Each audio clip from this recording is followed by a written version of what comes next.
Welcome to the ASTROLABE, my dear, sweet little baby boys and girls.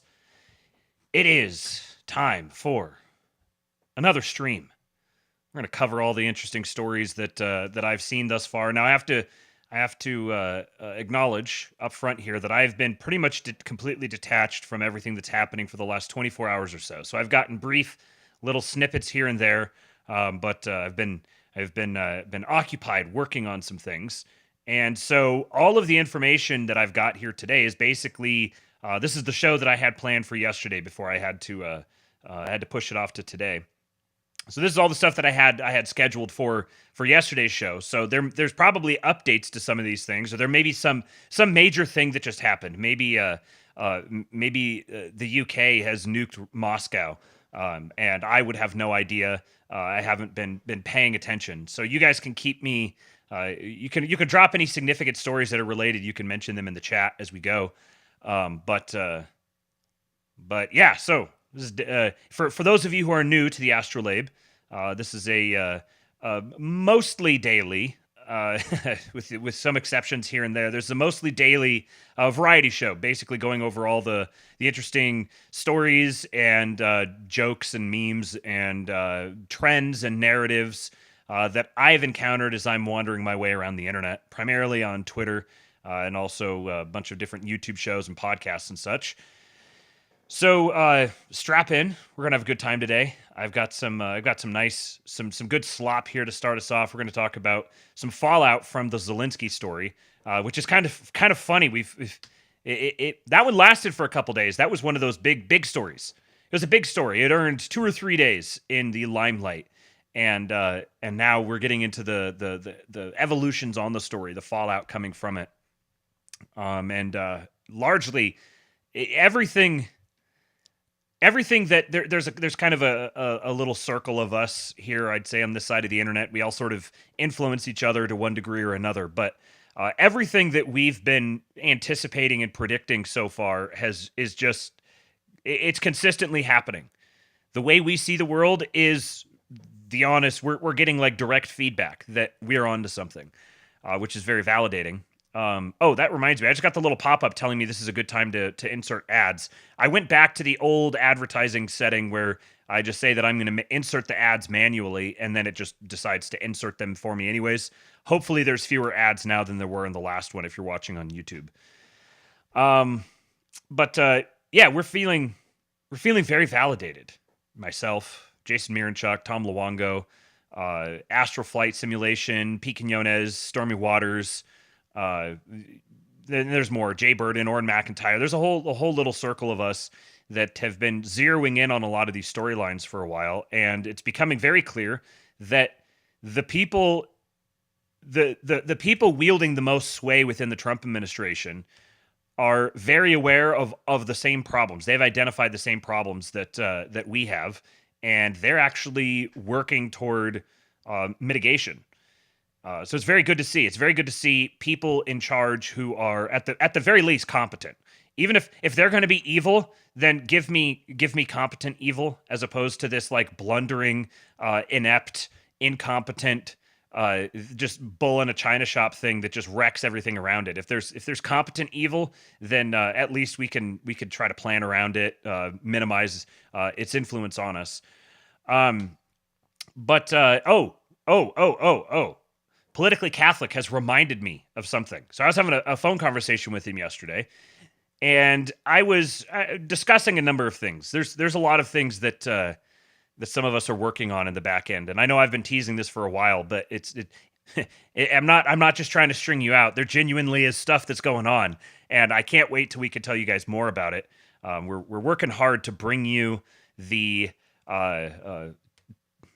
some better experiences, help you get the content to you that you want, that's entertaining and maybe innovative, and so there's a whole bunch of things that we're working on. So I was talking with him yesterday, and one of the things I was bemoaning, I suppose, is the fact that I was looking at the numbers on the YouTube stream, and I was looking at them like we're just under 4,000 subscribers, and yet I do this daily show. I don't have a consistent start time.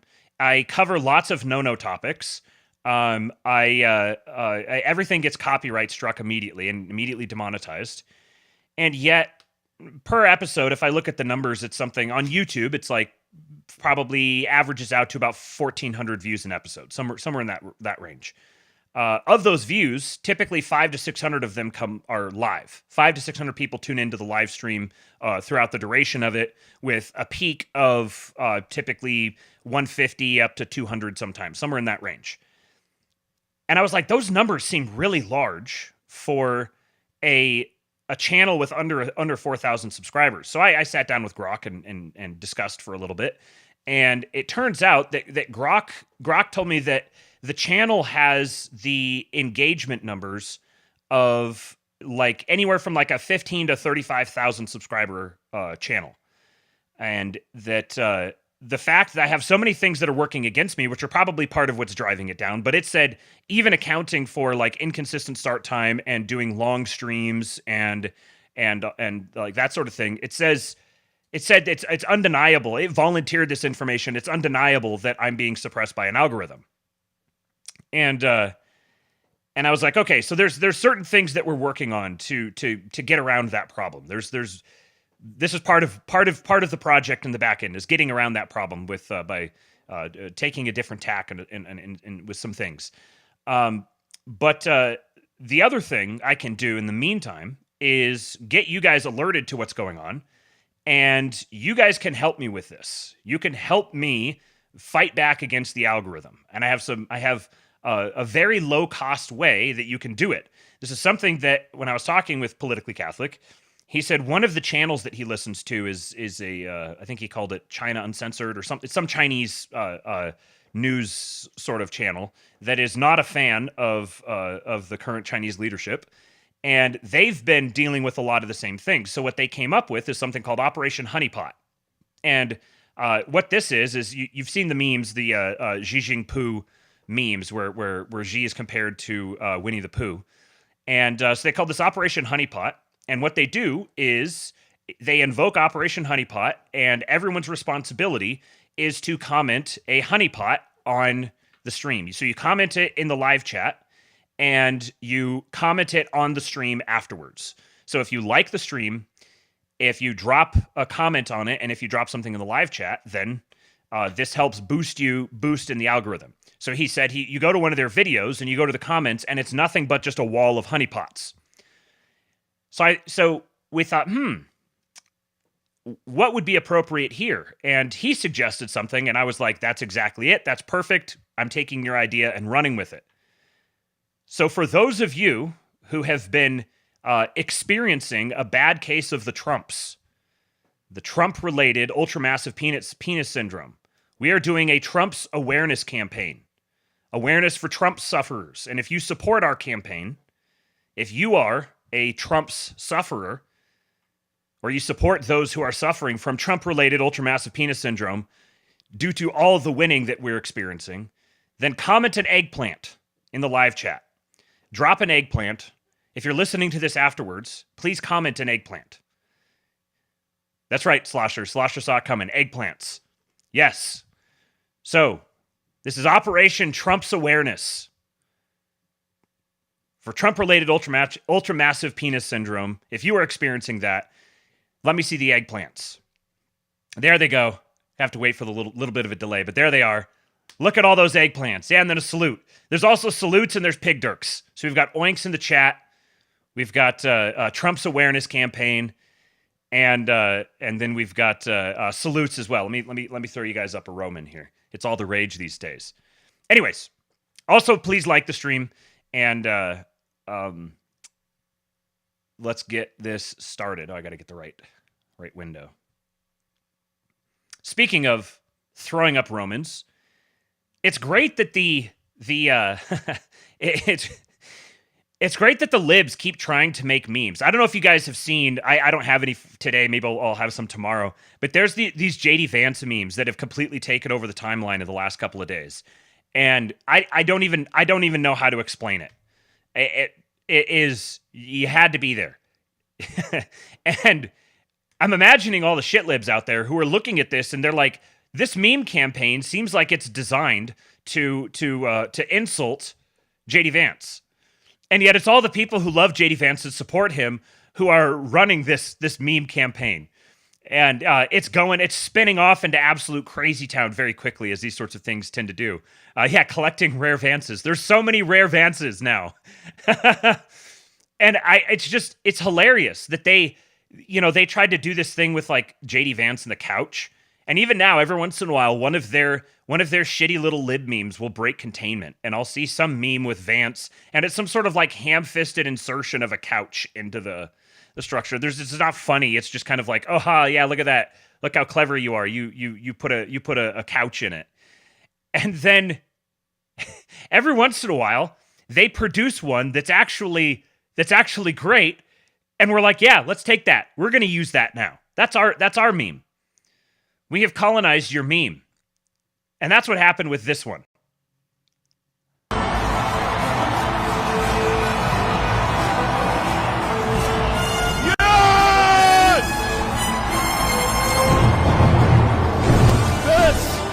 This is what victory feels like.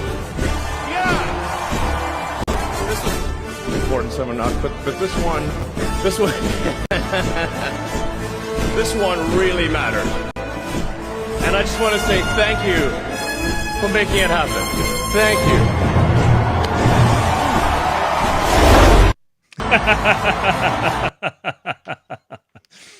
There was a discussion. This discussion has happened a few times over the last few months in the King-Pilled community in the Discord.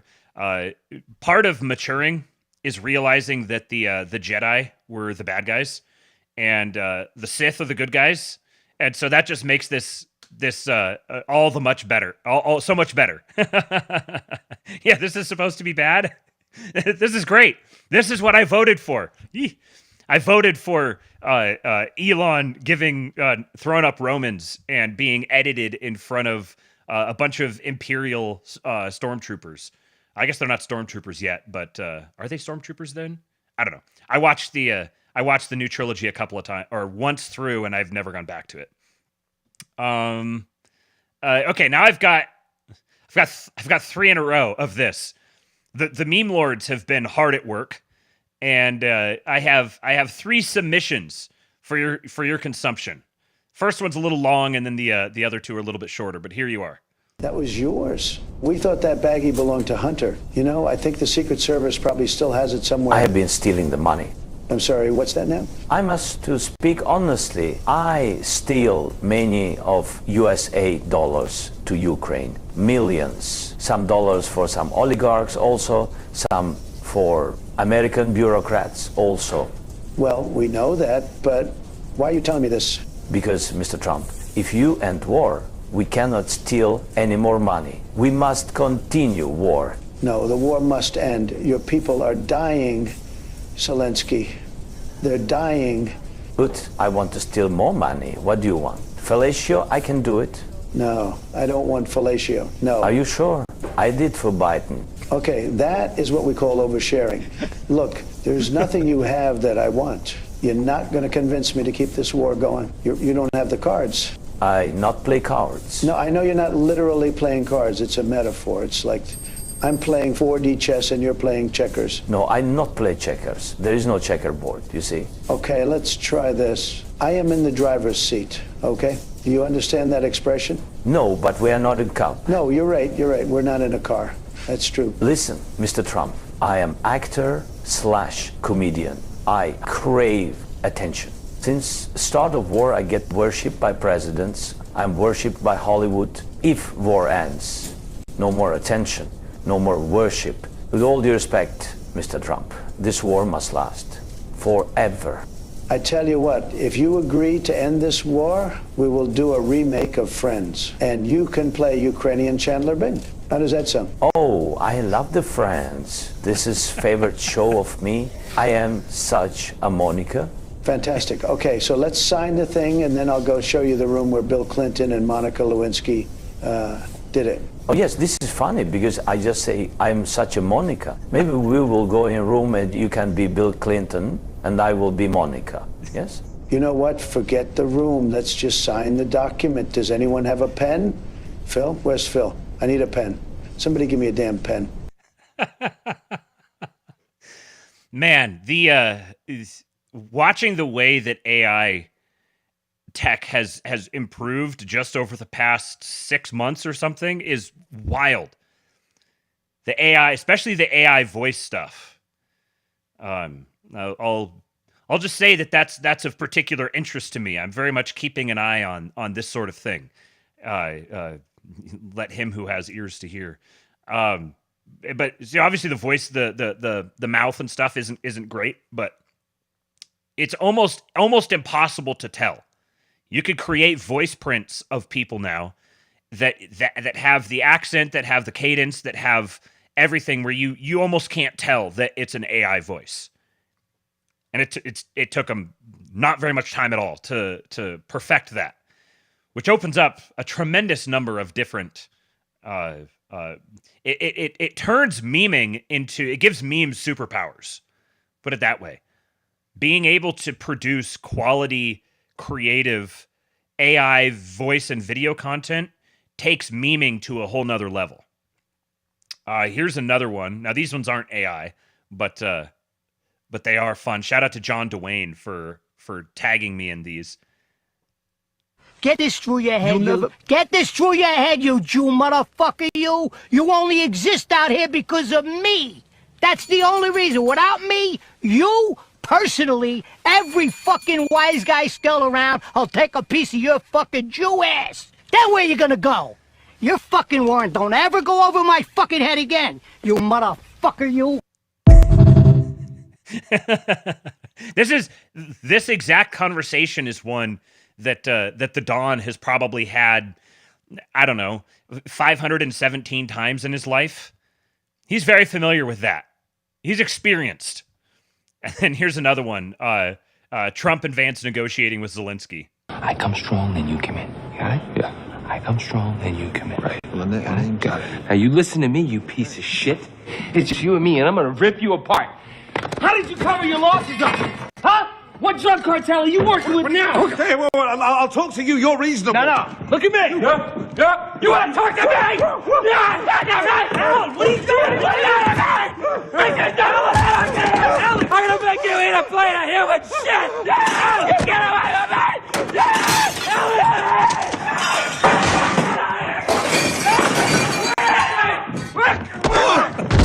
I come strong, then you come in. Yeah. Oh man, my appetite for Will Ferrell is I don't know. I get taste fatigue on Will Ferrell pretty quick, but this imagining JD Vance, like I could just see it. I can just see it, especially the rare Vances that have been around lately. Oh, now I'm visualizing like remaking that scene, except you actually have Vance portrayed as a rare Vance, just chimping out and beating the crap out of Zelensky in an office.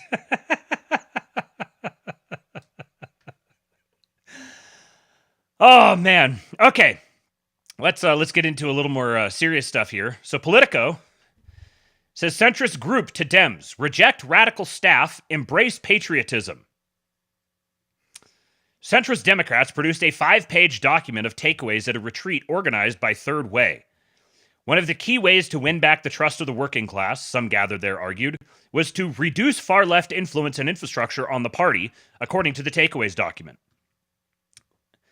When several dozen Democratic political operatives and elected officials gathered at a Tony resort off the Potomac River last month, frustration boiled over at the left wing of their party. Democrats had become too obsessed with, quote, ideological purity tests and should push back against, quote, far-left staffers and groups that exerted disproportionate influence on policy and messaging, according to a document of takeaways from the gathering produced by the center-left group Third Way and obtained by Politico. The group of moderate Democratic consultants, campaign staffers, elected officials, and party leaders who gathered in Loudoun County, Virginia for a day-and-a-half retreat, where they plotted their party's comeback, searched for why the party lost in November and what to do about it.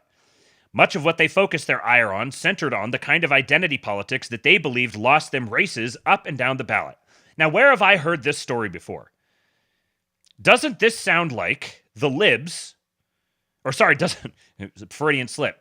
Doesn't this sound like Con Inc. after, well, virtually every single election, but especially after 2016? This is like this is when you suddenly, when a political organization suddenly realizes that they have no future.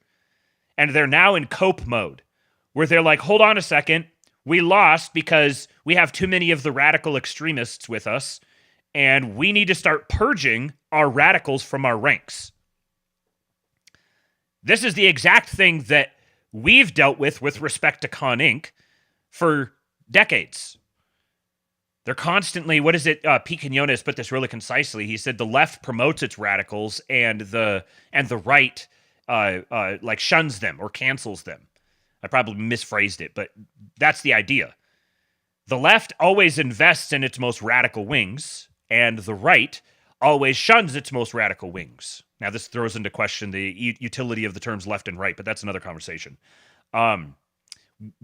What this portends is a much more long-term fracture in the party, which comes back to the prediction that I've been making that we've seen the end of the Democrat Party as a political force.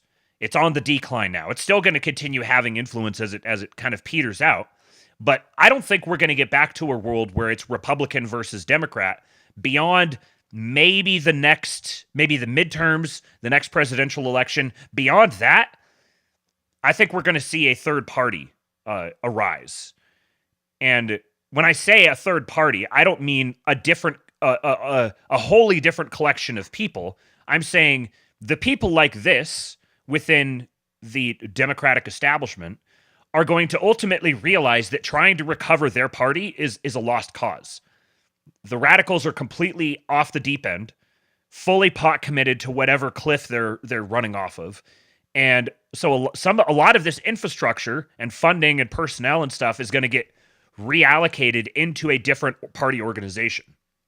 And it's likely going to blend with the James Lindsay, Barry Weiss, Pedro Gonzalez sort of wing of the broadly, I don't know. I was going to say the non-lib, but James Lindsay is a non-lib. I think you guys know what I mean. It's going to be the so-called centrists, the radical centrists, and to one side they're going to get the more reasonable sort of Democratic historical establishment, but they're not going to have the super crazy woke people, just sort of ordinary bourgeois libs.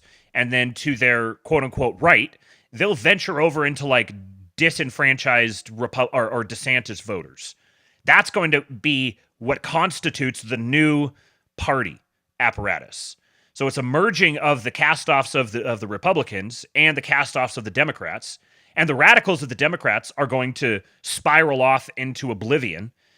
And it's just a question of how many of us they're going to kill on their way out.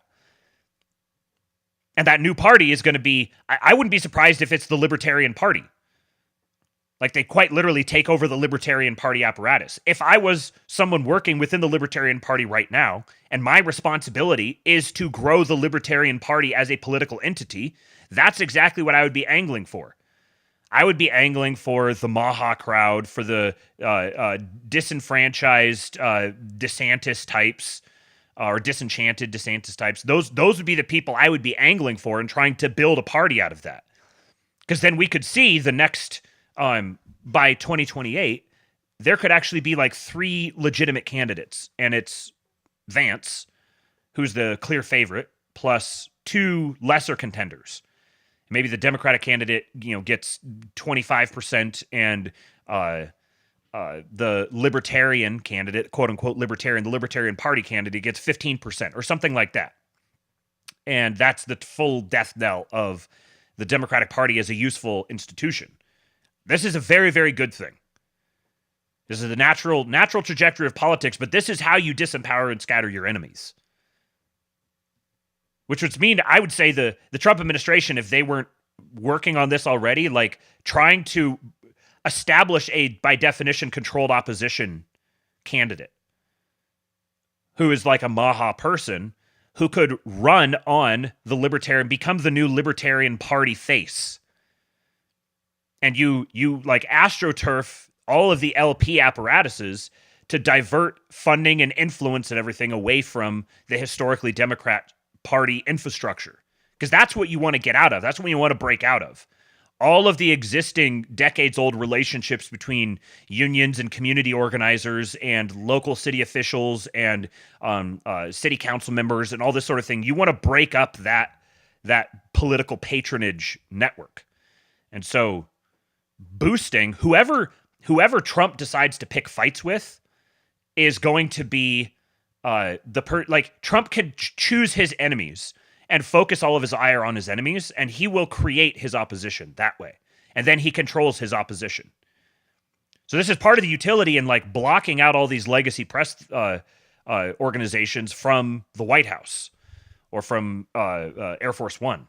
Keeping them out means, by definition, they become weaker and weaker as enemies. And then you can promote other people to actually be your opposition. And then they become controlled opposition by definition. So the trajectory of things right now is becoming more and more clear. This from Still Boneless, a very good follow on Twitter. Using Grok and publicly available data, I put together the following analysis. So cable news viewership, 65% is ages 65 and over.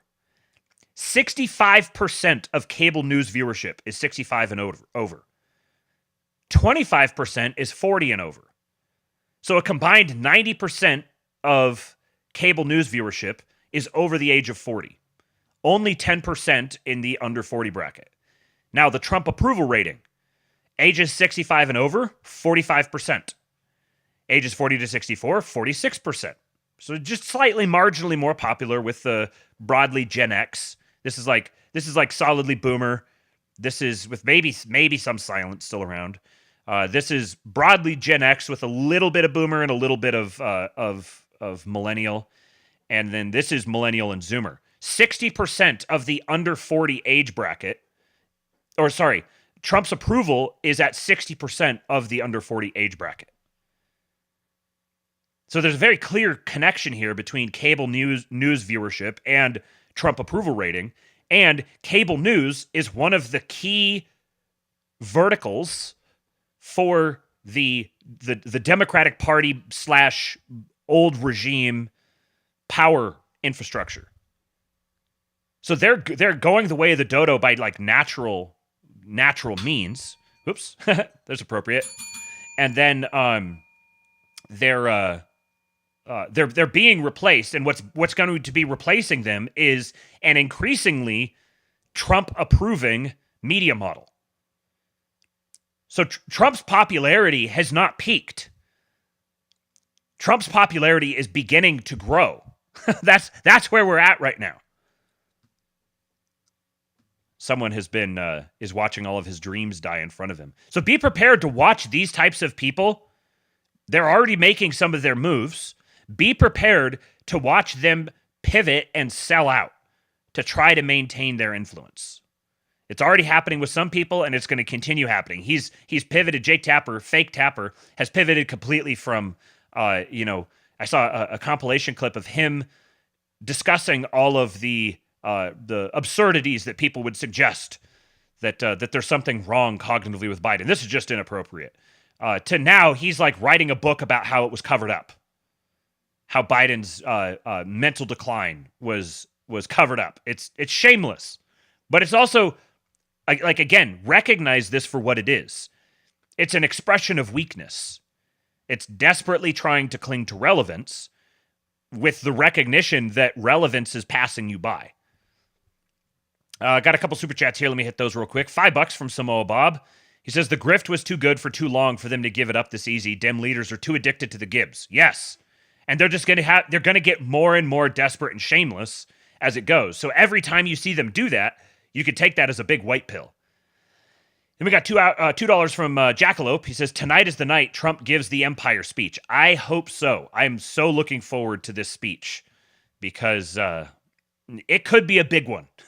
There could be some very, very significant announcements made during the speech. It could be where we see the administration really start to turn up the pressure on prosecuting their enemies. Or it could be a magnanimous covering all the highlights and pointing a trajectory of how much greater everything is going to be and be less contentious. I could see either one. I don't really have a guess which way it's going to go. I got some leaf bucks from Slosher, and he says, if Trump keeps winning like this and lowers or eliminates the income tax, 48 is a shoo-in. Yeah, absolutely. Like, we're talking one of the biggest political landslides in the country's history. Okay, so more of this Zelensky fallout. What has happened is almost quite literally overnight, we have seen those other numbers. Those are like the context coming into this, and almost overnight, public sentiment on Zelensky and Ukraine in general has evaporated. You don't have to be some like hardcore Trump supporting MAGA loyalist to watch what happened and be like, wait a second, fuck this guy. I was already like, this is like a necessary thing. You know, we need to support them. America's a great country, and we support the poor, the poor trodden down Ukrainians against the evil Ivans. There's lots of people who think that way. It's completely innocent. Yeah, they've been brainwashed. But watching this little midget come in and try to trash talk the president in front of him and try to negotiate all of this in the White House roused a lot of patriotic spirit among people. Like, no, man, this is America. You're not going to come in here and just like demand stuff to us and try to humiliate our leaders in front of them. And him saying no ceasefire, like we're not going to agree to peace, like that's straining credulity even for a lot of very credulous people. And then there's just the simple fact that people like strength. They like to see a couple of strong men tag team and bludgeon a skittery little rat. Those sorts of clips go viral for a reason. Even if people want to publicly say, oh, it's bullying, deep down inside, it gets their ghibli bits going. Elon says, Zelensky damaged himself severely in the eyes of the public. Just a fact. This is from CNN. Holy Toledo. Look at this trend line here. U.S. support for Ukraine is too much. Back when the war began, back in February of 2022, it was just 7%. Up like a rocket ship. My goodness. Up now in February of 2025 to 41%. And the clear majority of Republicans, and of course Republicans are in charge of the U.S. government now, 62% of Republicans say that the U.S. support for Ukraine is too much. What a difference from just 3 years ago. I can remember, John, all those backyards in the United States with those Ukrainian flags. Far fewer of them today, as Americans' opinions on Ukraine have changed dramatically. What about opinions of the Ukrainian president? Right. You know, obviously, if you would expect changes amongst the public on feelings towards Ukraine, feelings towards Zelensky have changed also dramatically. Look at this. Confident Zelensky will do the right thing when it comes to world affairs. Back in 2022, it was the clear majority, 72% through the floor. through the floor by 2024. Just 48% of Americans say that they're confident that Zelensky will do the right thing when it comes to world affairs. And GOP confidence has also plummeted dramatically. Now the clear majority of Republicans are not confident that Zelensky will do the right thing when it comes to world affairs. Really a real trend line, ones you rarely see in the American public when it comes to Ukraine and Zelensky. Confidence in both going down through the ground. Look, some allies of President Trump have targeted Zelensky with harsh criticism over the last few years, and it could be that that's having some impact here. Absolutely. The Republican establishment, the Republican electorate has moved as the Republican establishment and Republican leaders have moved on. All right, let's talk about the idea of a peace deal. And again, the way you ask this matters, but go ahead. The way you ask it is important, so we can talk about this a little bit. So the poll question essentially is, do you support a Russia-Ukraine negotiated peace deal? The vast majority of Americans, this is what they want. 78% say that they support this idea versus just 16% opposed. Of course, as we were talking about, does this question actually get at what's going on right now? I think you would say that That's an impressive circle, man. He is very well practiced. it probably does not necessarily get what's going at right now. No, the question asked, do you support a Russia-Ukraine negotiated peace deal? Ukraine's not there at the negotiations in Saudi Arabia this week, so the people were not asked this. And I do think, in general, if you ask anyone in any poll, do you support peace, peace tends to rate pretty highly. Peace tends to win. You rarely get 78% of the country agreeing on anything. They do agree on the idea of a negotiated peace deal between Russia and Ukraine. Whether the majority would agree on a Russia peace deal with Ukraine where Ukraine has nothing to do with it, that might be a different question. Hard to know. Harriet, and thank you. Thank you. Hard to know. These guys are they're interesting bellwethers for certain things, and Harry Anton genuinely does bring good numbers often, but they're also they take themselves so seriously. So that's sentiment in the United States. Compare that to Europe. Bonchi here says these charts are the most concise explanation of Europe I've ever seen. Let's dig into these. So, most Europeans feel Ukraine is not getting enough Western support. The question is, are the current measures against Russia and aid given to Ukraine enough to prevent a Russian victory? So this is France, Italy, Germany, Britain, Spain, Sweden, and Denmark. Denmark says the most that it's not enough at 66%, and then France, of these here, 52% of France says that it's not enough. And very small numbers say it's enough or more than enough. So the populace, as it's polled here, and all the necessary qualifications for need to be employed here for a poll, but as they are polled, the overwhelming majority of Europeans feel that Ukraine is not getting enough Western support. Then, when they're asked, should their country increase support? It says, how should your country manage support it is giving to Ukraine? At least, so what is this? Sweden is the most, so 29 plus 39 is 68%. So 68% say they should maintain the same levels, and 29% of that says increase it. Then Italy is the lowest. 11% of people say to increase it, but still, what is this? 39% of people say it should at least remain at the current level. Germany and Italy are kind of the outliers here, as having the largest percent of people who say we should reduce it. But on net, the picture that's being painted here is Europeans feel Ukraine is not getting enough Western support, but they think their country shouldn't do anymore. And so the United States needs to do it. Well, sorry to tell you, that's not going to happen.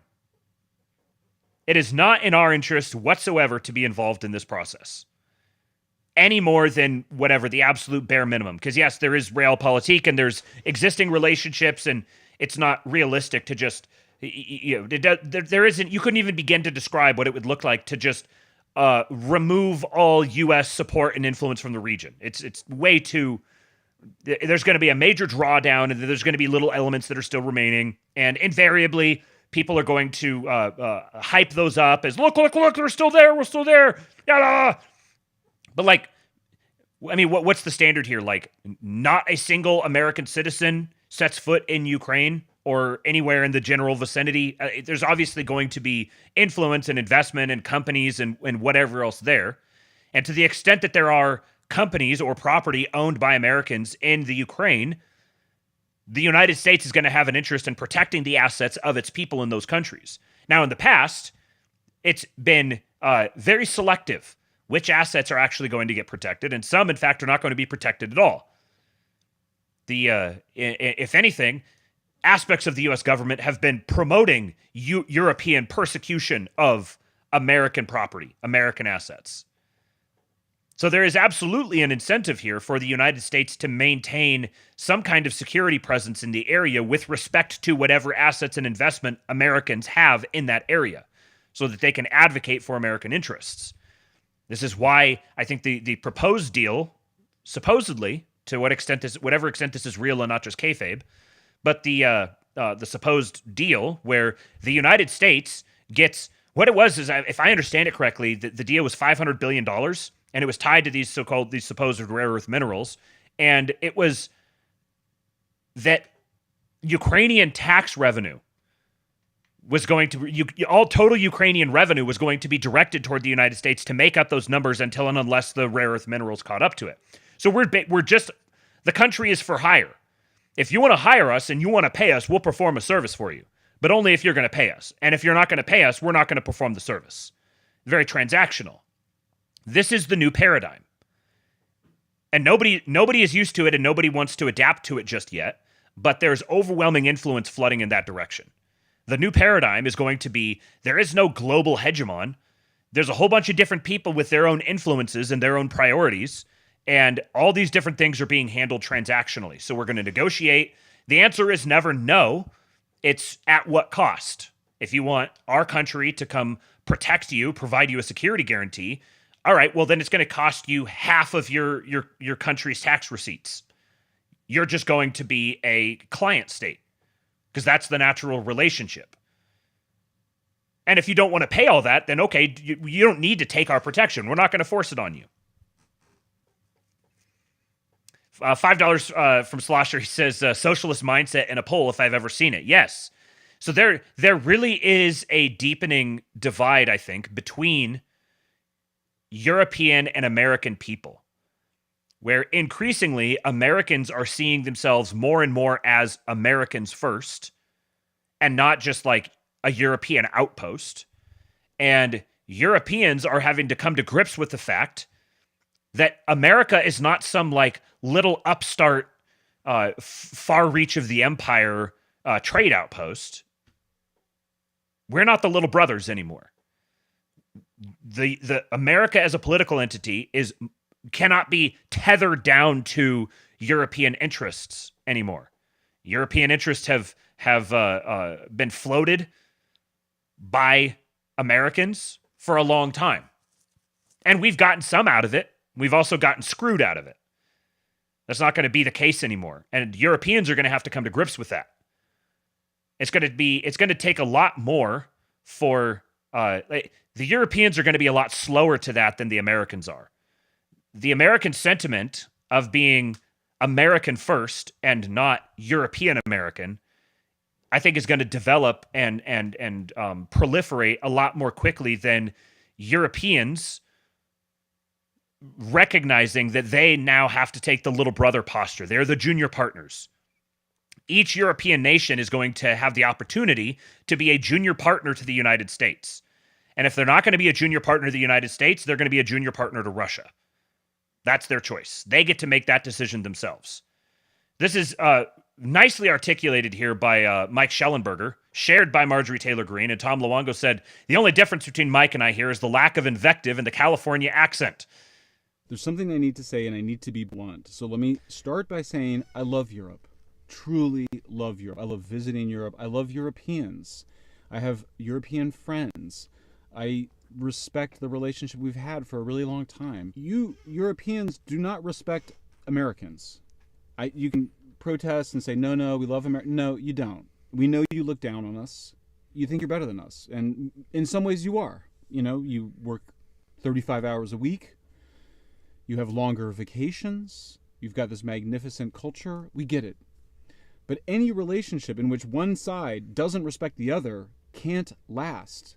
This thing where Ukraine comes to the White House and acts like it can tell us what we should do, that's not what the relationship is. This thing where somehow we're on the hook, including for countries that are not in NATO, that was never the deal. Ukraine is not part of NATO. We were never obligated to protect Ukraine. Maybe that was something that Europe wants to do. That great, Europe should go protect Ukraine. We have no NATO agreement with Ukraine. And this thing where then Zelensky then goes and like quotes all these other European leaders, they're with me, not with the United States. Great. Go work together. We have 100,000 Americans being killed by the Chinese and Mexican fentanyl and methamphetamine mafias every year. Our kids are not learning to read.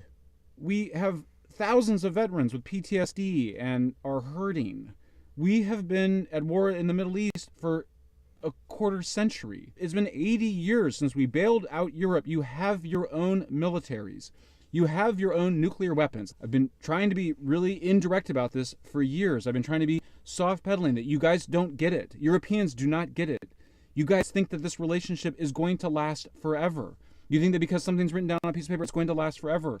Americans have voted against this multiple times. It doesn't matter. This is not about what you think of Trump or like Trump. People on the left, on the right, they do not want to be in a nuclear war with Russia. How can we explain this to you? We do not want to continue to be in the Ukraine war. We want peace. Our natural inclination is to actually not get involved in conflicts in Europe and Asia. We didn't want to have to continue to intervene after World War II. I get it. But times have changed. We're ready to move on. And we bear a lot of responsibility for this. The United States bears a lot of responsibility for this. Our people, our administrations, our think tanks told Zelensky that, and told the Europeans that, we were loyal to that alliance, that we were going to stick with them. No, that's not, the American people are not on board with that. This is not, again, the left has traditionally been against those kinds of military entanglements. Now the right is, but a lot of the left is too. A lot of Democrats, a lot of liberals. I would love an orderly transition here, but the behavior that we're seeing coming out of European leaders and out of Zelensky just now in the Oval Office suggests that the relationship is over. We'll reset the relationship afterwards. We can have a trade. We're going to visit each other. It's great. But this thing of this entitlement, I don't think Europeans understand how angry it makes us. I don't think Europeans really understand how much Americans want to deal with our problems. We go to Europe. You have universal health care. You work 35 hours a week. You retire at a young age. You don't work nearly as hard as we do in the United States. You have many more benefits, in large part because we pay for all of your security, or a large part of it. And in return, we just get disrespect, entitlement, like we're like your children, and this is a dysfunctional relationship. It needs to end. It needs to change. Okay, maybe there's a transition period, something, but this has gone too far. And I think that the anger that you saw in the White House with Trump and Vance, with Zelensky holding his arms, rolling his eyes, acting like he was telling us what the deal was, no. That's not a Republican, Democrat, whatever thing. That is not how we're going to be treated by people that we're helping. So it's time to grow up. It's time for the relationship to change. Nailed it. Yeah, Waylon Bro says, Americans are not Europeans. Why is this so hard to understand? Yes, like we're going through we're experiencing in real time a process of legitimate ethnogenesis, where an ethnicity is being born, and it's a distinct ethnicity. It's going to be given the way these things work, it's going to be a sort of a conglomeration of previous ethnicities, but increasingly, just as a matter of fact, I'm not saying it should be this way, I'm saying it is going to be this way. Within another generation or two, people who are born and raised in America are not going to identify whatsoever with their heritage. They're not even necessarily going to identify with their state. There's nothing you can do about this. Like you can ensure that you and your people maybe retain some of these things. But already now, someone who is of Irish descent is not thinking of themselves as Irish, overwhelmingly. There are, of course, if the midwits are like, oh, but I do. Yes, of course you do. But by and large, if you go ask someone on the street, what is your heritage? They might be like, oh, it's maybe like some German and like if they're from a European nation, then by and large they're not really going to be tapped in that much. And this is a people group that has been developing for about 300 years or so, which is very, very young in terms of like the formation of a new ethnicity. There was a super chat here. Rethuglican, $5. He says, unfortunately, there are numerous dissident right people who see it as anti-white to say that white Americans and Euros are at this point a separate ethnicity. Yeah, I don't know. I don't know what to tell them. It's just obvious. To me, this isn't like advocating for a reality. It's observing a reality. And Europe is not Europe is not taking this well. Gunther Fellinger John, who I don't know if this is a person who doesn't matter to me. Probably some kind of a bot. Maybe it's some elected official or something. This is very European. I call to confiscate all American military assets in Europe and hand it over to our emerging European army in case of America leaving NATO. Ah, yes, confiscating U.S. military assets. That sounds like a great way to proceed. So now we are going to be at war with Russia and the United States. Lee said they're speedrunning from America leaves NATO to Europe is annexed by America. Yes, if you begin moving to confiscate American military assets, you are going to find yourself annexed very quickly. You're going to be actually occupied. Not this like, hey, we're friends and we're going to expend all of this capital and stuff for your little ethnic rivalries over here, and we're going to keep up this show of being greatest allies or whatever. No. You have your nation seized by force if you start trying to confiscate American military assets. And again, this is not something I would advocate that, yes. But I'm not even advocating that. I'm describing what will happen. So we've got an elected official here saying lots of very nice things. Eric Schmidt, who was reportedly a finalist for Attorney General, U.S. Senator out of Missouri. He is dunking on David Frum, which is great to see. I'm not even going to read the Frum article. I haven't read it. I make a point of avoiding consuming David Frum content. Trump, Vance, and national shame was the article. And Eric Schmidt says, this is such a tired argument. From this quote, this is from Frum, we're witnessing the self-sabotage of the United States. America first always meant America alone, a predatory America whose role in the world is no longer based on democratic belief. This is not an American. David Frum is not an American. He may have American citizenship. That's a problem. He is not an American. Because this is shameless European propaganda. No one in the world benefits from this perspective except for Europeans. For America to not be free to be America, America has to be defined by its subservience to the needs of other nations. The only reason you would hold that position is if your goal was to parasitize from America. And if you're a parasite on America, you are not an American, by definition.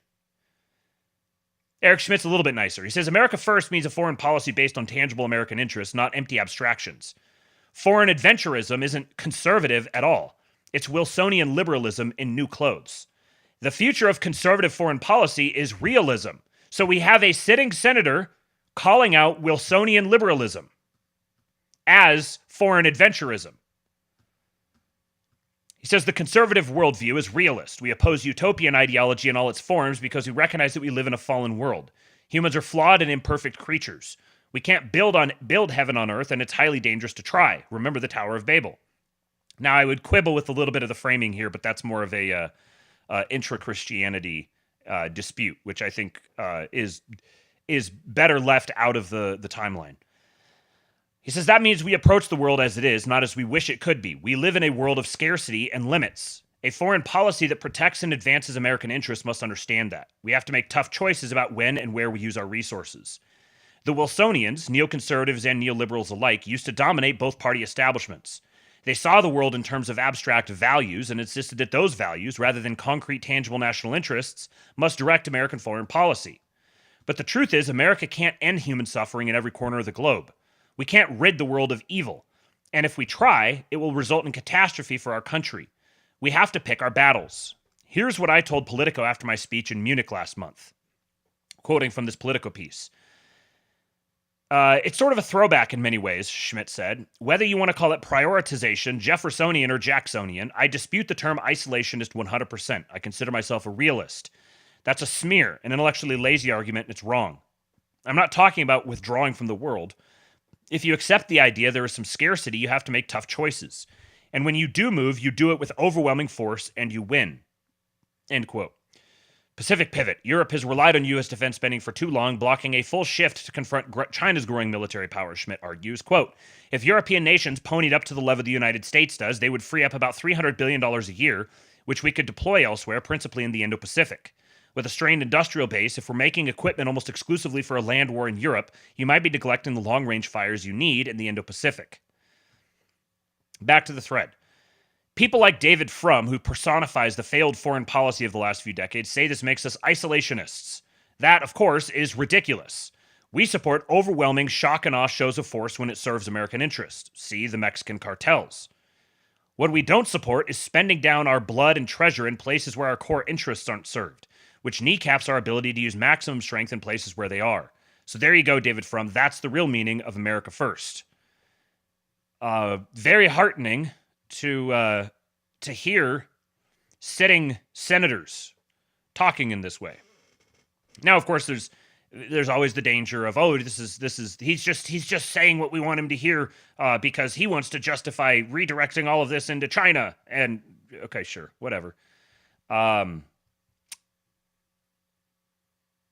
Interesting little insight here from Josh Steinman on the very good follow, regular here on the show, talking about the interaction between Zelensky and Vance and Trump. And he said the most interesting part of this interaction, Zelensky tried to persuade POTUS, quote, you will feel it in the future, which POTUS immediately recognized and pushed back on hard.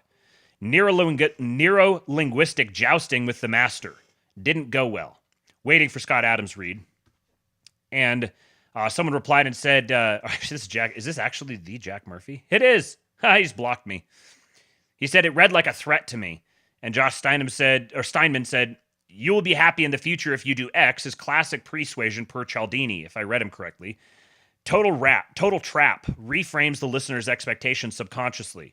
POTUS picked up on it immediately, so did I, was just listening, and pushed back hard. Don't tell us how we're going to feel, etc., is exactly what one would do to reject the assertion of frame. And this is one thing that has been obvious. If you followed Scott Adams for a while, he's broken this down at length about Trump, that whether or not you recognize Trump's ability as a communicator is kind of an IQ test. He is obviously an extremely gifted communicator and like personal relationship navigator like this. So, and for him, I think this isn't like something he's learned per se. It's not like he set out to develop the skill. It's kind of just an innate instinctive thing for him, which is part of, I think, why people find it hard to believe that it's real, because that makes him uniquely exceptional. If this is an innate talent of his that it's just birthed from his person, then there's something that's unique about him, not replicable, which makes him even more of a great man in the great man theory of history.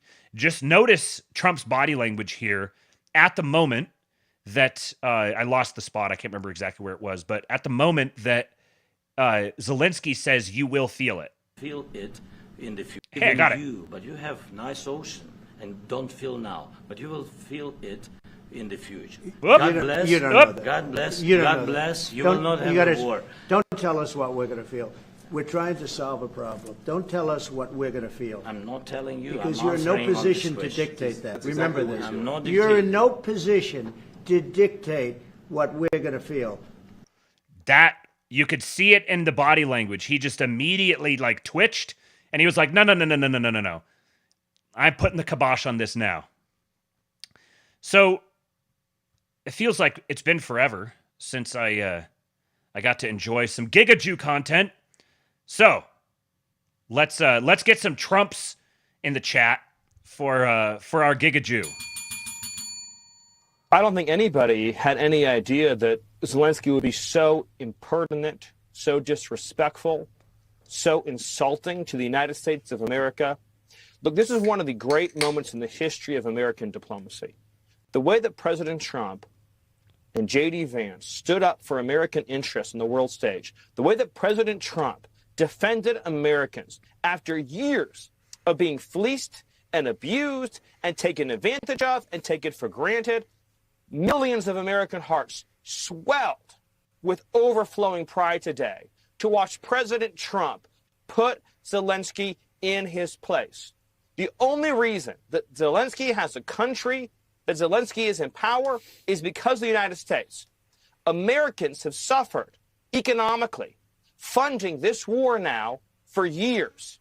American security has been degraded, our stockpiles depleted, our ability to project power in other regions of the world negatively affected to protect and defend Ukraine. Americans probably don't even know the true extent of just how much military support on multiple levels and fronts America has provided to Ukraine. And then this man shows up in the Oval Office and lectures us, says we have to do more, says we're not as good as Europe, says that we need to provide them a forever war guarantee, fight Russia till the end of time. No American watching that today says they want to send their sons and daughters to die on behalf of Zelensky. And President Trump was clear and firm and principled, saying either you're our partner for peace in ending this war, or we can't work with you. And Zelensky, for the first time since this has begun, finally met a Western leader willing to assert their own interests, the interests of their own country, and not bow down to and venerate this man as a messianic figure.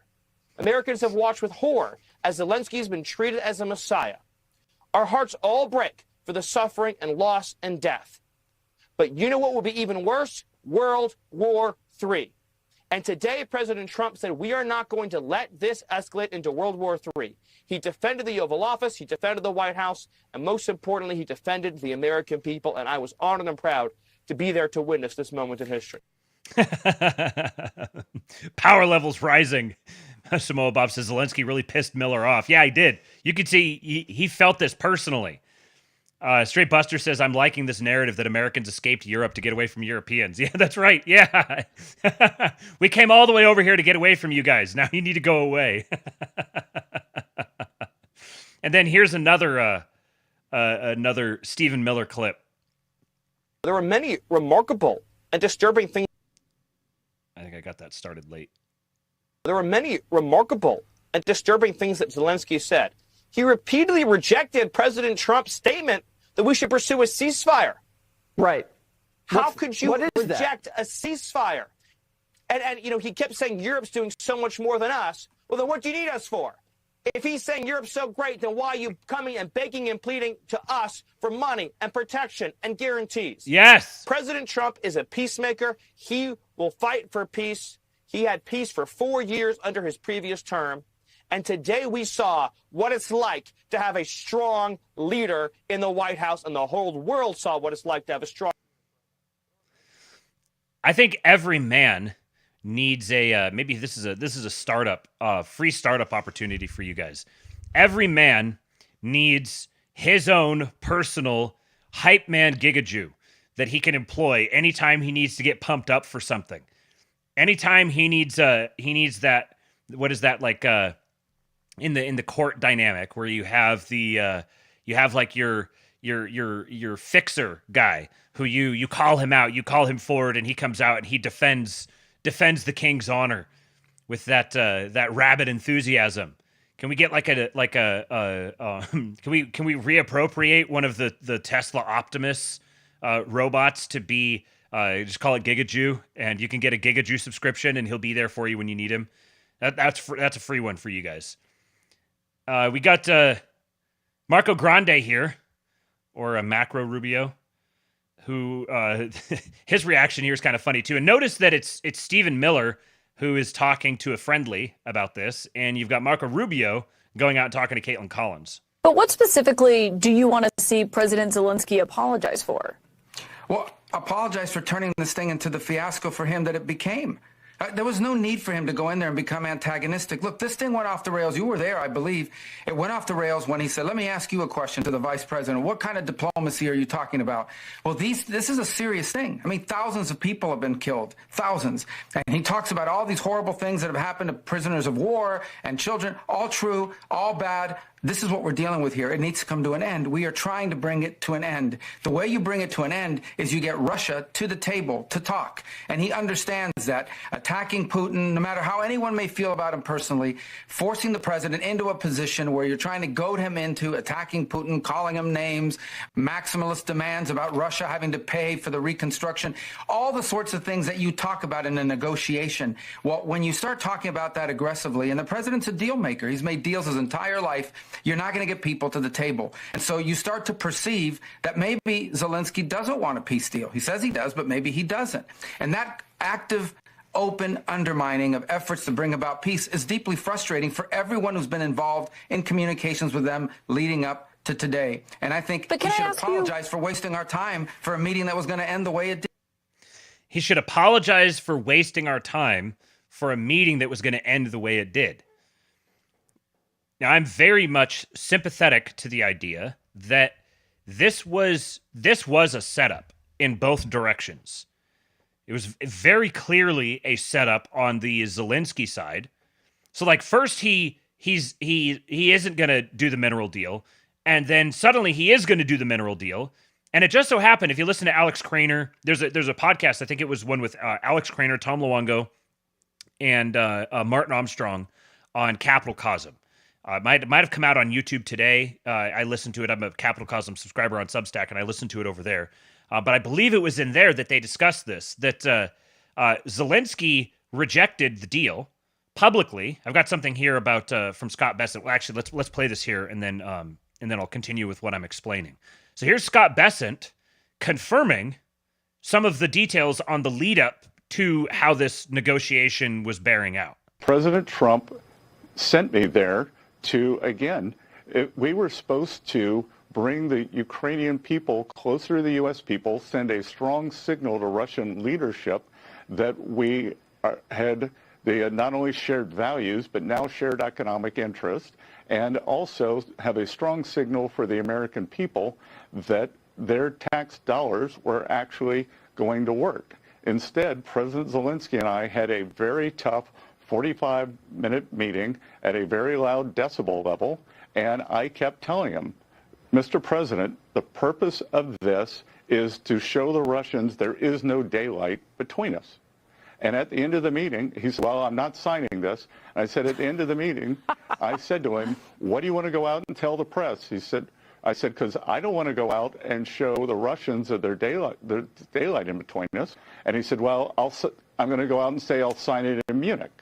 Then he got to Munich, and he ran into Vice President Vance and Secretary Rubio, very different than Vice President Harris and Secretary Blinken, but he didn't sign the agreement. So finally, we were supposed to have the signing today.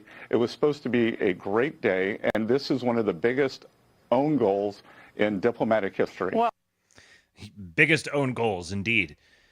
So one of the details that Alex Craner mentioned is that in the midst of all of this, after he had rejected the deal, and he did it in this kind of protracted way, which maximized the disrespect on it. So he meets with Bessent, and Bessent drops a little detail there that they were shouting at each other. He meets with Bessent. He's like, I'm not going to sign this. And he says, okay, I'll sign it later. And then he goes and he meets with Rubio and Vance, and then says, "No, I'm not going to sign it." So now he said, "Yes, I'm going to." Then he says, "No, I'm not going to." And then he says, "Yes, actually, I am going to."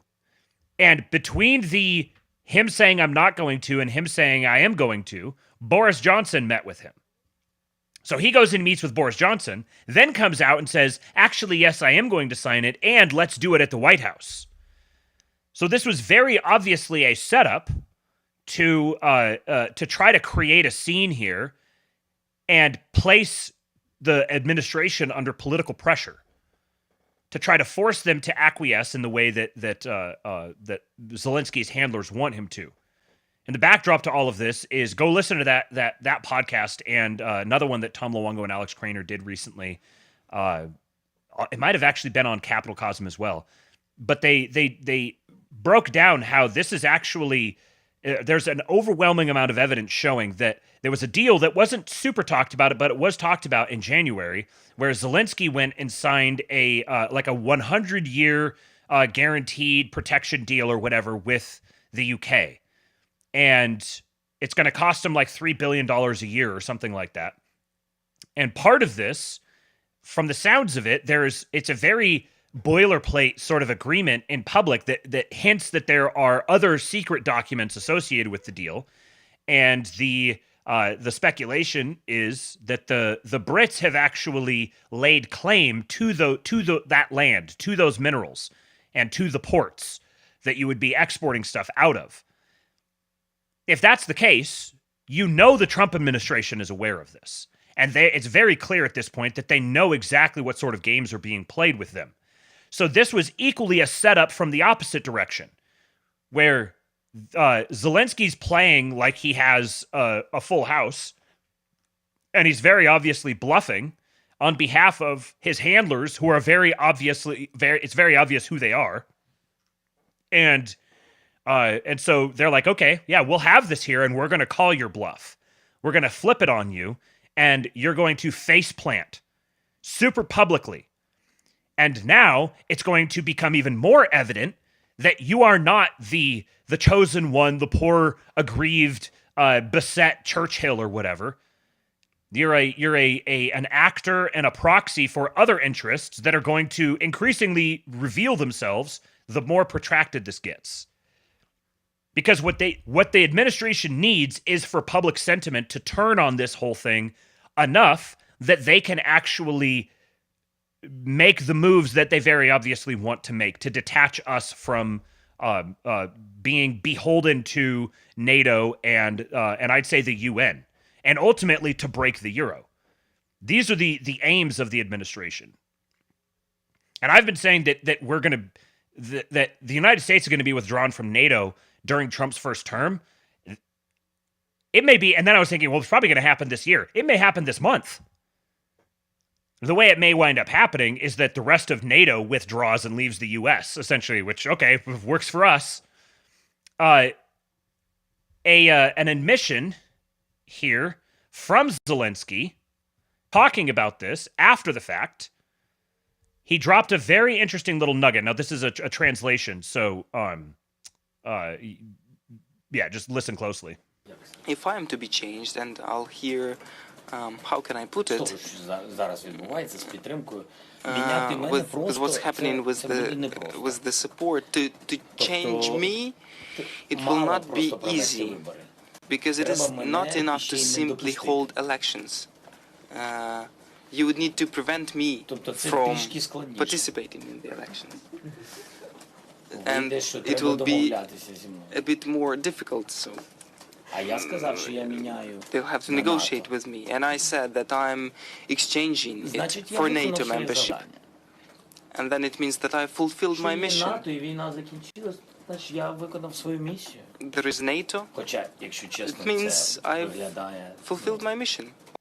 If I Work and Clandestine said, did you catch that? Zelensky admits that if Ukraine gets NATO membership, then he has fulfilled his mission. His mission is not to govern Ukraine. His mission is NATO membership for Ukraine, which would immediately trigger World War III. The reason his mission is World War III is because that's the only scenario where he might survive. I would say this is true, but that's not like his primary motivation. His primary motivation is that this is the job that he has had all along. This is what he's been building toward all along. His only way out is if NATO comes in and takes over the fight with Russia directly. That's his plan, but realistically, he would need the U.S. in order to pull it off. Zelensky and his deep state handlers are literally trying to initiate full-scale World War III in an effort to cover up the largest money laundering scheme in history and crimes against humanity for bioweapon development. That's what we're missing. This is not about Ukraine's sovereignty. It's about covering up unfathomable criminality, which is kind of like transparently, obviously true at this point. And deep state is increasingly, this is so much more than the deep state. The deep state is just one, one operational wing of the actual handlers behind Zelensky. And he is quite literally just a puppet who I think actually genuinely believes in what he's doing. I think he's that lives in that much of a fantasy world, and he's not that bright. Frosty Swifter says, can someone write the name of that Substack podcast with Kramer and Armstrong? Having trouble finding it. It's Capital Cosm. I'll type it in the chat here. And then I'll also post a link in the show notes, which will be on the Kingpilled Discord, or sorry, the Kingpilled Substack. So then yesterday morning, in response to this interview where Zelensky said that the end of war with Russia is, quote, very, very far away, Trump posted this on Truth Social: as everything continues to escalate. This is the worst statement that could have been made by Zelensky, and America will not put up with it for much longer. So he kicks Zelensky out, sends him home, and says, for us to continue negotiating, you need to show a desire to actually have peace. And now he's saying, okay, so update, this is the worst statement you could have made. It is what I was saying. This guy doesn't want there to be peace as long as he has America's backing. And Europe, in the meeting they had with Zelensky, stated flatly that they cannot do the job without the U.S. Probably not a great statement to have been made in terms of a show of strength against Russia. What are they thinking? So Europe is saying, we can't do this without the U.S. And yet they're also saying, oh no, we're going to put together our own force and take it to Russia without the U.S. He's just calling their bluff constantly. And I think that I don't think this is news to Trump and to his advisors, the people around him navigating through this. I think they're ahead of the American public on this, but they need popular support to be able to do the things they want to do. Both for the sake of, like, primarily for the sake of not having a bunch of political fires to have to put out domestically. They need Congress to be well aware that if you step out on this, on the American people on this point, you're going to get cooked. We have the full backing and support of the people. So they're constantly calling the Europeans bluff and forcing the Europeans to start saying it with their chest. And the more that the European leadership does that, the less interested the American population becomes in being a part of this whatsoever. And the more it just becomes a matter of course that NATO membership is that NATO is dissolved or membership is terminated or whatever. And by extension, the more support there is for things like tariffs on Europe. It's breaking down this notion that that we're like allies, just natural allies that are permanently, permanently intertwined and can't ever be extricated from one another. No, we're happy to be allies, but we're happy to be allies on mutually beneficial terms. Not this like you guys are going to go insane and eliminate, pretend to be democratic and eliminate all voter influence on you while you fling yourself at the great Russian bear and try to drag us into it with you. Because it's very obvious that their plan is fling themselves at the Russian bear, provoke a situation where the United States is forced to engage for the explicit purpose of destroying the United States and destroying Russia so that they can rule over both. These are the aspirations of the European leadership. And until they are removed from power wholly and completely, then the United States has zero incentive. It's going to suck for Europeans, the rank and file Europeans, who largely don't support all of this. They don't want to be in it any more than we do. But you guys are going to have to sort your shit.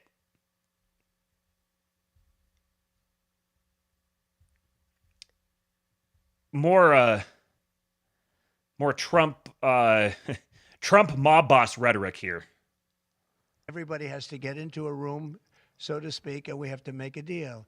And the deal can be made very fast. It should not be that hard a deal to make. It could be made very fast. Now, maybe somebody doesn't want to make a deal. And if somebody doesn't want to make a deal, I think that person won't be around very long. That person will not be listened to very long because I believe that Russia wants to make a deal. I believe certainly the people of Ukraine want to make a deal. They've suffered more than anybody else. Everybody won't be around very long. He won't be listened to for very long. I think he's obviously alluding to Zelensky there, but that message would extend beyond Zelensky as well. Because they do not have, Zelensky's handlers do not have the leverage that they think they do. The Trump administration is fully read in on exactly what's going on right now. And it's just so transparently evident that they are angling across a number of different vectors here to corner the European leadership and bankrupt them. Unless they want to play ball. They've got virtually all the leverage in the world. Okay, another thread here from Josh Steinman. Anatomy of an anti-POTUS op. Breathless headlines. Anonymous sources.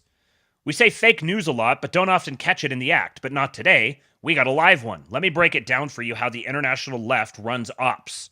There's a lot to unpack. So there's a screenshot here of a screenshot. So Eric Geller says CISA employees have been, that's the Cybersecurity and Intelligence Services Agency or something like that. It's the like cybersecurity. Oh, right here. Cybersecurity and Infrastructure Security Agency. CISA employees have been told to stop tracking Russian cyber threats, according to The Guardian. A recent agency priorities memo did not mention Russia. This would be a seismic shift for the agency. So this recent memo at CISA set out new priorities for the agency, which is part of the DHS and monitors cyber threats against U.S. critical infrastructure. The new directive set out priorities that included China and protecting local systems that did not mention Russia. A person familiar with the matter, who spoke to The Guardian on the condition of anonymity, said analysts at the agency were verbally informed that they were not to follow or report on Russian threats, even though this had been previously a main focus for the agency. The person said work that was being done on something Russia-related was in effect, quote, nixed. Here's what happened. A London-based legacy media site, he says, remember London-based for later, it's important. A London-based legacy media site reports an American agency has changed its posture toward Russia. No citations, no comment from the agency, basically rumor. Next, a US-based reporter posts it. The tweet does 100K plus, people are talking about it. DHS hears about it and puts out a statement. Quote, CISA remains committed to addressing all cyber threats to U.S. critical infrastructure, including from Russia. There has been no change in our posture or priority on this front. The DHS statement gets a fraction of the reach the original media does, so this aspect of the op is successful. Now, here's where things get interesting. Why did The Guardian write the article? Why did they write it yesterday? Another dubiously sourced story written by another journalist with a history of writing articles of dubious accuracy. And in the exact same time frame, the last 36 hours. Odd, no? And this is the other story, exclusive. Defense Secretary Pete Hegseth last week ordered U.S. Cyber Command to stand down from all planning against Russia, including offensive digital actions. To me, this smells like an op. Push Zelensky to demand an in-person meeting, tell POTUS all sign. EU photo op day before. Blindside him in the Oval with new demands plus vague threats. Use the Ben Rhodes echo chamber to create the pro-Putin narrative. But who's op? Well, from my perspective, it sounds like this was one piece of a larger op targeting the president. In fact, today we have coordinated statements from the French and the English. Remember, the thing that started it all was an article from The Guardian, and now this. This is from Laura Loomer. One day after President Trump kicked Zelensky out of the White House for being disrespectful, a group called American Coalition for Ukraine is hosting a protest in support of Ukraine today from 2 to 5 p.m. Eastern at Lafayette Square, adjacent to the White House.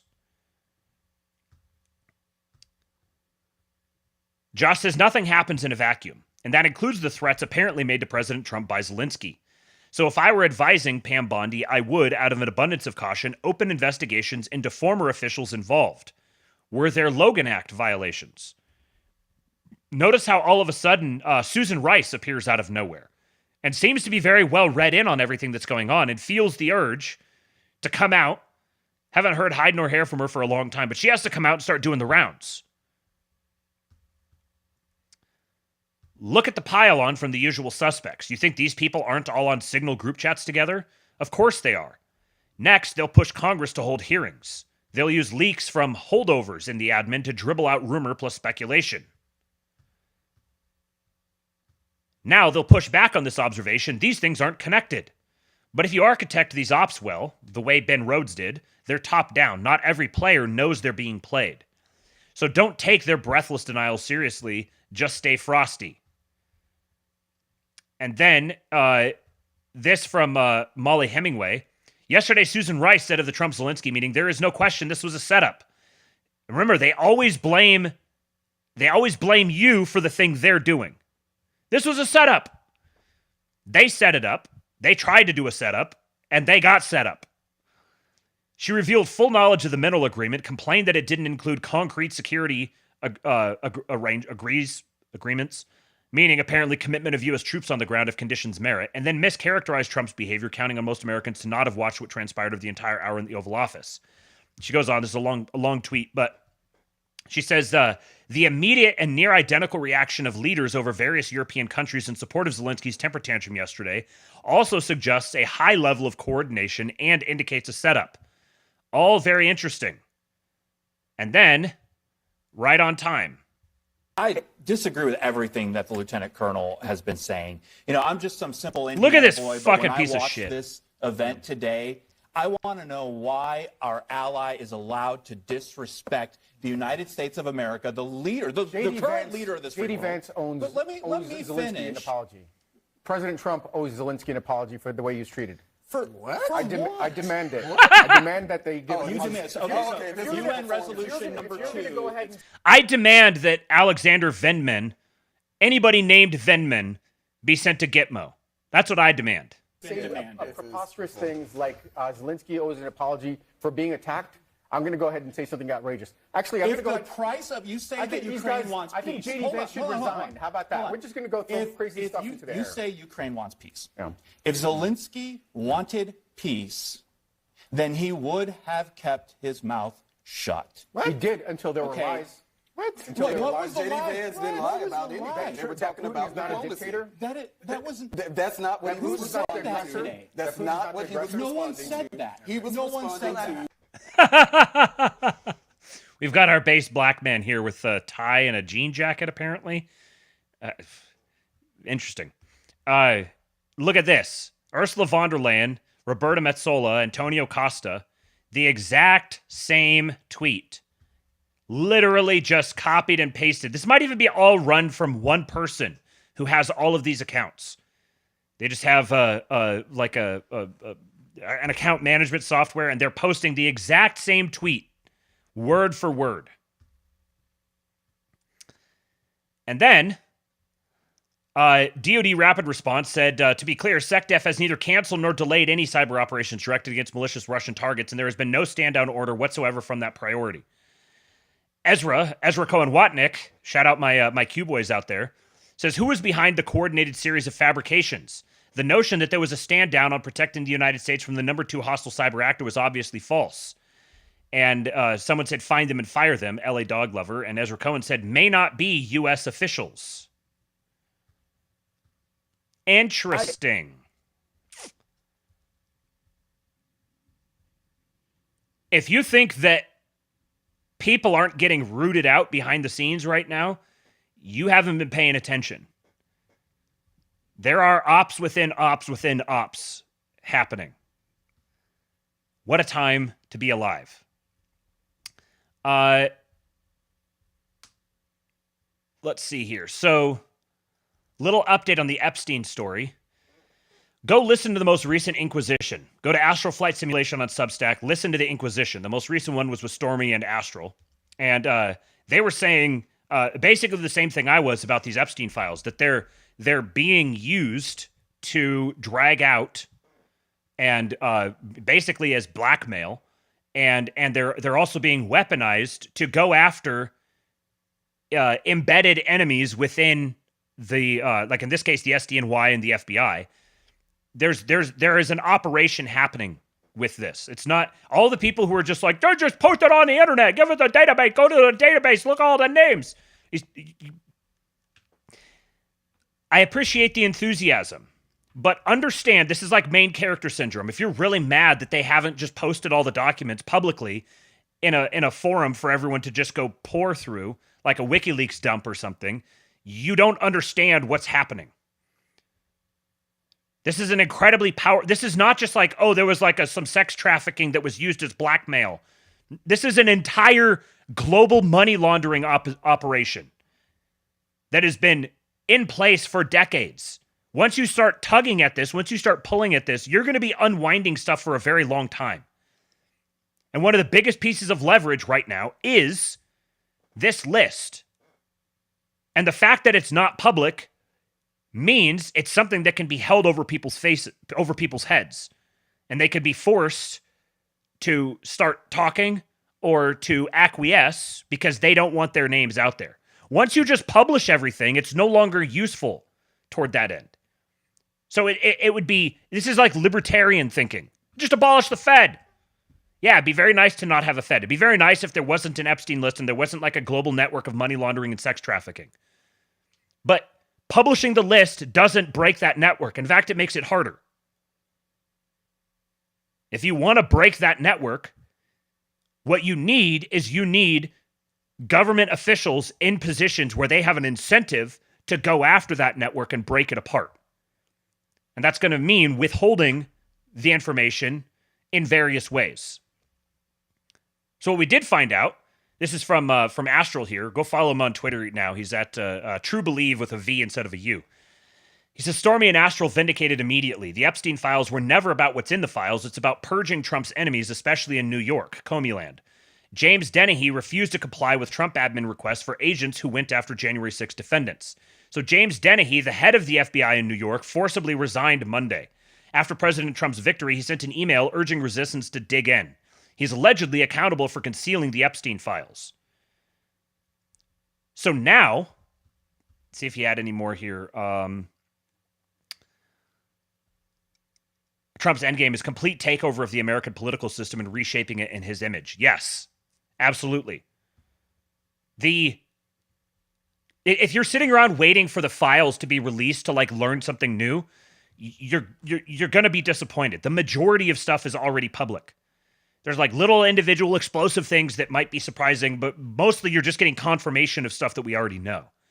Ultimately, the utility of the Epstein files is wielding it as leverage against corrupt people within institutions of power. Ideally, we would never hear about them. They would just disappear. They go off, disappear into the sunset, and their assets were confiscated. And they're banished, and we never hear from them again. Like that would be ideal. I know everyone has their bloodlust and everything that they want satiated, but it's Lent, and you should back down on that.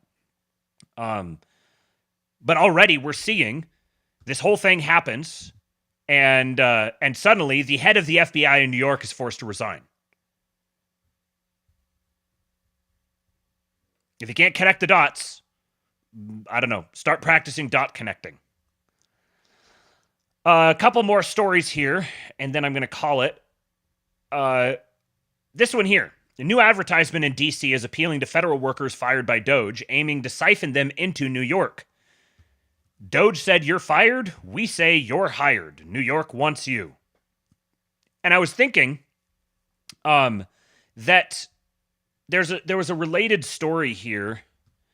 This one from the other day. Unusual Wales tweeted, Trump has said the federal government should assume control over Washington, D.C. Now, this story here is for New York. So the New York government is trying to hire people in D.C. They're posting the advertisement in D.C. But ever since I saw this story that Trump is saying the federal government should assume control over D.C., I thought that's very interesting because obviously it's a hive of scum and villainy, and they're always they want to make DC a state. They cry about how 700,000 people there don't get federal representation.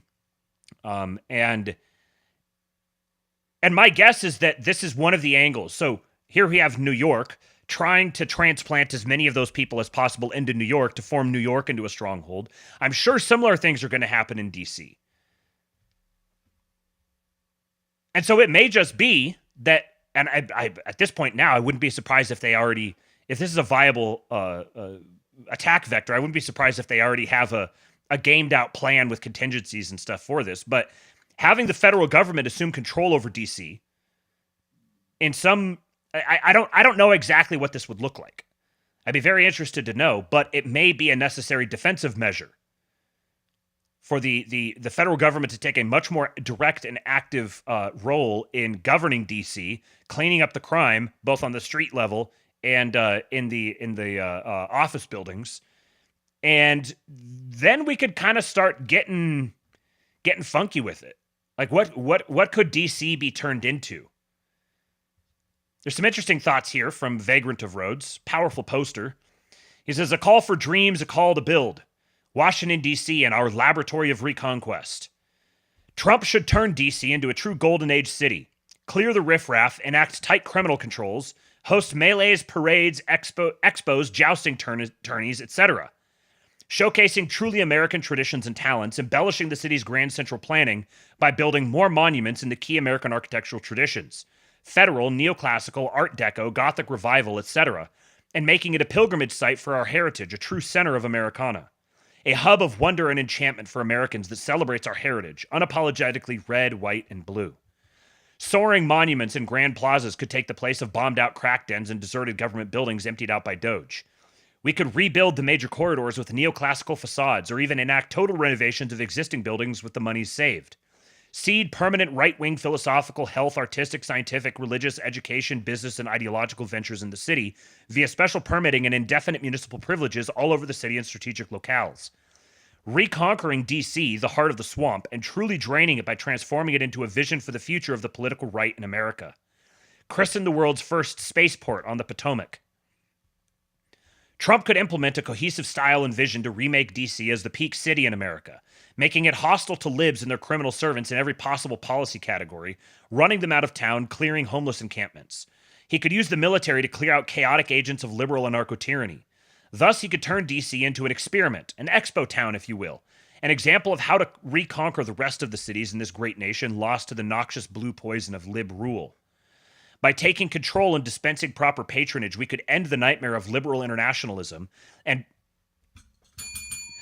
build the patriotic dream of our forefathers. We could turn the old regime's crown jewel of torment into our own symbol of power and optimism. We could turn the ugliness of modern urban life into a beautiful alternate vision for cities of the future. We could turn the swamp into our water garden. Washington, D.C. could be our laboratory of reconquest. And then just a little bit of visual inspiration here. Corey Comparatory Square. Yes. Beautiful. Little Art Deco. Imagine making DC majestic and beautiful again. Build a gigantic statue of Trump with the Make America Great Again hat on.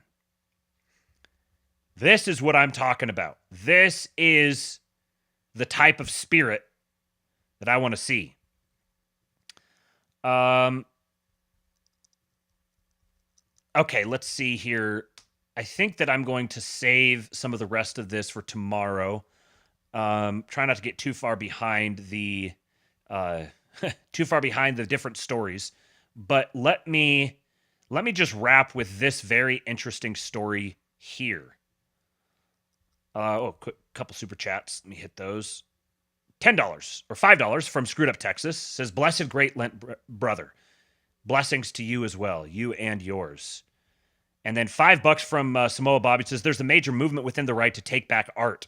Many have been posting about it, and it's the best move to secure a real legacy." Indeed. And I'll just say, I told you guys we're working on stuff in the background. That's one of our goals.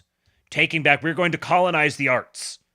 We're starting small, but we're building whatever we can, and we've got big dreams, big aspirations, big goals. And until we're ready to fully release everything we're talking about, any support you guys can provide to the show here does a lot to help us with that. So super chats are great. Thank you for the super chats. There's a Buy Me a Coffee link in the description. There's a Cash App as well. And then the best way to support the show is joining the Discord, the King Pill Discord community. Go to kingpill.com and come join us. We watched Fury on Friday night, and holy crap. I don't know why it took me so long to watch that movie. That was incredible. I thought it was going to be pretty good. I didn't have expectations for it to be as good as it was. And it blew my mind that it was already 11 years old. I was thinking it was from like 2019 or something, but absolutely phenomenal, and just gave me another appreciation for Shia LaBeouf.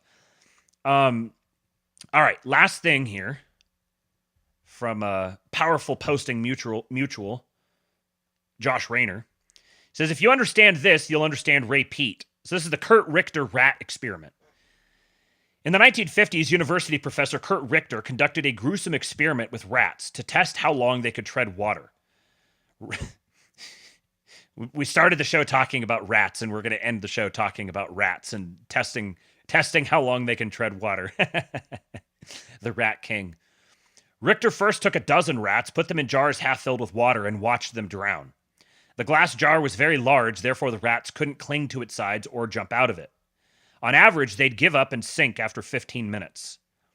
Then Richter reran the experiment, but with a twist. Right before they gave up due to exhaustion, the researchers would pluck them out, dry them off, let them rest for a few minutes, then put them back in for a second round of treading water. In the second try, after they had just swam until failure only a few short minutes earlier, they lasted on average 60 hours. Richter's results showed that removing or saving the rats just before drowning allowed those same rats to swim approximately 240 times longer the next time they were put in the bucket. One rat even lasted an astonishing 81 hours. The conclusion drawn was that since the rats believed that they would eventually be rescued, they could push their bodies way past what they previously thought possible. And I asked Grok to think about this. Think deeply and draw some connections there. And it was an interesting little exercise. Maybe I'll share that with you guys some other time. But the gist of it is essentially that the stress of the stress that the rats were put under in that initial 15 minutes was so overwhelming that it caused metabolic collapse. And their systems basically just shut down because they had essentially they were like demoralized to death. And yet the rats who had hope were actually able to optimize their metabolic functioning. So the difference was not anything that was like the physical state of the rat going into the experiment didn't matter. It was what the rat perceived about its situation. And if it felt like it didn't have hope, if it was maxed out on stress with no hope, then metabolic collapse hit quick. If it actually had hope, if it had that belief that it was going to be saved eventually, then it was able to overcome what had previously been a physical hurdle. Yes, Samoa Bob, black pill versus white pill, the rat study. That's exactly what this is. This is why no fucking black pilling, because we do have hope. We know how the story ends ultimately. So in this time of Lent, I encourage you guys to, even if you're not Catholic or Orthodox, just you can go do a little research on Lent or whatever, and you can just spend this time focusing yourself spiritually, grounding yourself, fasting, prayer, remove, whether it's fasting with I know we have got kind of a wide audience here, Protestants, pagans, Catholics, Orthodox. So just for broad strokes here, if you want to fast from some type of food or fasting from some type of activity and using that time to focus on prayer and allowing your mind to sort of refocus, get yourself more spiritually aligned and focused on the path. And remember that this period of time, the time of Lent, is a time of spiritual turmoil and struggle, especially if you are actually observing it. If you're actually trying to participate in the Lenten process, you will begin, like, things will start going sideways in your life, and it will seem inexplicable. And these are little sufferings that are being offered to you as a grace to tune your spiritual antennas, to get a real sense of how alive you are. When you're sitting there flailing in the water, you feel like you're going to drown. You have a very keen sense of how alive you are and how much you want to be alive. And that's what suffering does for us. So the suffering is presented to us as a grace that we can recognize it for what it is and focus more of our effort on, because we're always going to fall short. There's no doing everything perfectly. You're always going to fall short. You're always going to suck. You're always going to have to come back and repent and confess and continually keep starting over again and over again and over again and over again, but you're building on it each time.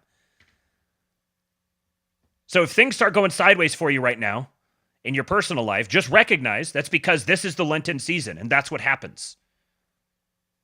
If you're observing Lent, it's almost more assuredly going to happen, but it's going to happen to you either way.